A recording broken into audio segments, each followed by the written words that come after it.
Hola a todos. Hoy estamos aquí para seguir estudiando los complementos del predicado. Concretamente nos vamos a centrar en el complemento de régimen. Para empezar, vamos a intentar dar una definición.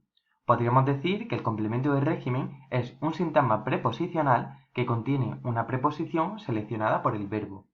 Con esto queremos decir que es el verbo el que exigirá siempre la preposición que le va a acompañar, y que a su vez introduce el sintagma al que llamamos complemento de régimen.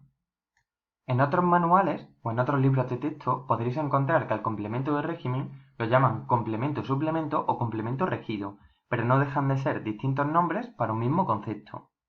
Ahora vamos a ver cuáles son las características principales del complemento de régimen. Vamos a ver tres. En primer lugar, es una función desempeñada siempre por un sintagma preposicional.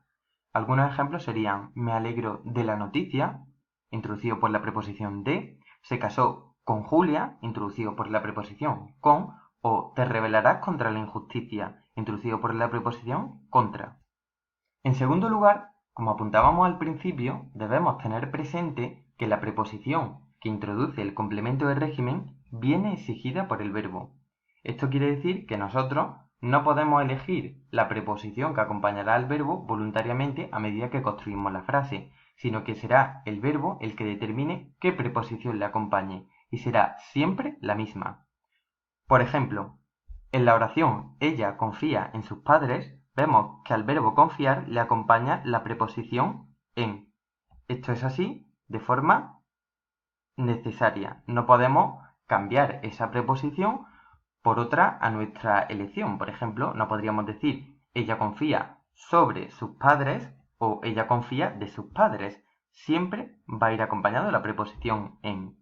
Sin embargo, es cierto que hay algunos verbos que suponen excepciones, porque permiten alternar entre más de una preposición. Por ejemplo, el verbo hablar permite tanto la preposición de, se habló de política, como la preposición sobre, se habló sobre política. En tercer y último lugar, diremos que el complemento de régimen es un complemento argumental, es decir, exigido por el significado del verbo. Si suprimimos el complemento de régimen, en la mayoría de los casos la oración pierde su sentido. En el ejemplo, mi abuelo se acuerda de su infancia, nos damos cuenta de que el complemento de régimen de su infancia viene exigido por se acuerda. Si quitáramos el complemento de régimen de su infancia, nos quedaría una oración sin ningún tipo de sentido. Mi abuelo se acuerda. ¿Se acuerda de qué? Necesitamos el complemento de régimen para dar sentido a la oración. Solo en algunos casos se puede prescindir del complemento de régimen cuando por el contexto se sobreentiende el significado. Por ejemplo, si alguien pregunta ¿Pedro sigue soltero o se casó con Julia? Tú puedes contestar se casó y se sobreentiende que te refieres a que se casó con Julia. Pero en la mayoría de las ocasiones el complemento de régimen será absolutamente necesario. Generalmente, el complemento de régimen será fácil de detectar, pero si tuvierais dudas, una buena forma de identificarlo es sustituir lo que va después de la preposición por el pronombre tónico que corresponda, el ella, ellos, ellas o eso. Por ejemplo, dada la oración, en la reunión se habló de política internacional, donde de política internacional es el complemento de régimen, podemos sustituir lo que viene después de la preposición de política internacional por el pronombre tónico eso, y la oración sigue conservando todo su sentido. En la reunión se habló de eso. Igualmente, en la oración me fijé en los obreros, podemos sustituir lo que viene después de la preposición en por el pronombre tónico ellos, y la oración conserva el sentido original. Me fijé en ellos. Cabe apuntar que hay gente a la que le cuesta diferenciar entre el complemento de régimen y el complemento circunstancial. Esto es así porque en muchas ocasiones el complemento circunstancial también viene introducido por una preposición. ¿Cómo podemos diferenciarlo? La clave está en lo necesario que sea el complemento para que la oración tenga sentido. Mientras que el complemento de régimen es necesario, el complemento circunstancial es prescindible. Por ejemplo, en la oración todos los días coincide con su amigo en la panadería, tenemos dos complementos circunstanciales. Todos los días, que es un complemento circunstancial de tiempo, y en la panadería, que es un complemento circunstancial de lugar. Si quitáramos cualquiera de ellos, la oración seguiría teniendo su sentido. Por ejemplo, imaginaos que quitamos todos los días y nos quedamos con coincide con su amigo en la panadería. tiene todo el sentido. De la misma forma, si quitáramos en la panadería, la oración todos los días coincide con su amigo, se comprende perfectamente.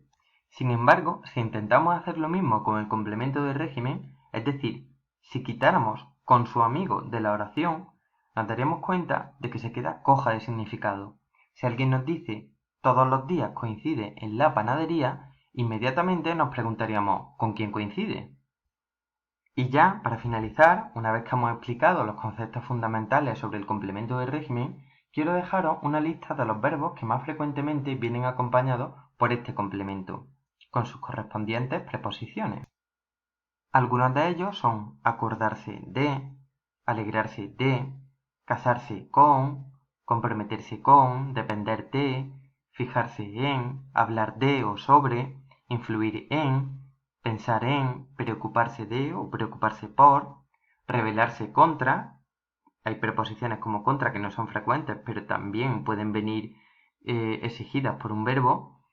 Soñar con, tratar de o sobre, en fin, como veis la lista es interminable. Y esto es solo una pequeña muestra, porque en realidad hay muchísimos más. No se trata de que los memoricéis, por supuesto, pero conviene que estéis familiarizados con ellos para que cuando los veáis en una oración que tenéis que analizar sintácticamente, tengáis más facilidad para detectar el complemento de régimen sin necesidad de pensar mucho en ello. Y con esto, ahora sí, terminamos la lección sobre el complemento de régimen. Espero que os haya sido de provecho y que os haya resultado fácil de entender. Muchas gracias por vuestra atención.